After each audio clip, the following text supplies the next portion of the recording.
We are creatures and our holy God is God. We have many limitations that you speak about in your book. Tell us about those, Nick. Yes. So one of the desires that I had in this book was to root humility predominantly in our creatureliness and not first and foremost in our corruption.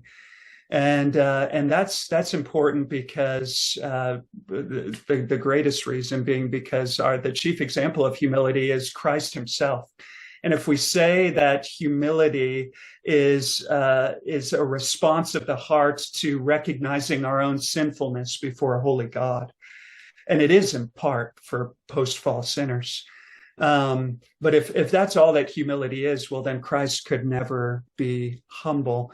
And so one of the burdens of the book was to show how humility precedes the fall, and humility is the creature recognizing his creatureliness before the Creator, and that means that contrary to God, who has no limitations, he's infinite in power and glory. He's not confined by space or time or any such thing. We as creatures are. And God has designed us in that way, really to just give us constant reminders of our creatureliness and to keep us low before him. So one of those obvious limitations is with regards to energy.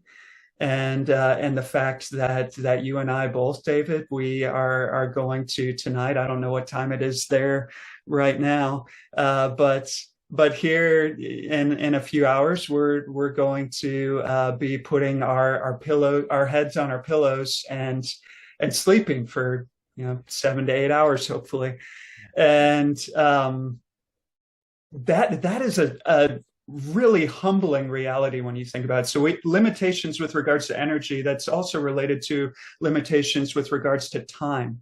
When you think about the fact that we're temporal, we're time-bound creatures, I oftentimes find myself wishing I had so much more time in my day so I could do all the things that I want to do and think that I need to do.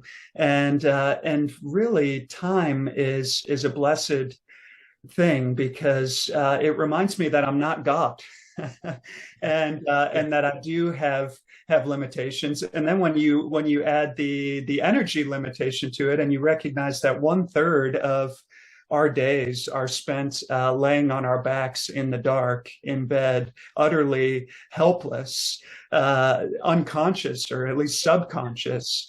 It's a very, very humbling reality. So those are a couple of the limitations. I mean, there's many, obviously, but just different ways that our creatureliness beckons us to have a lowly spirit before our God and to really revel in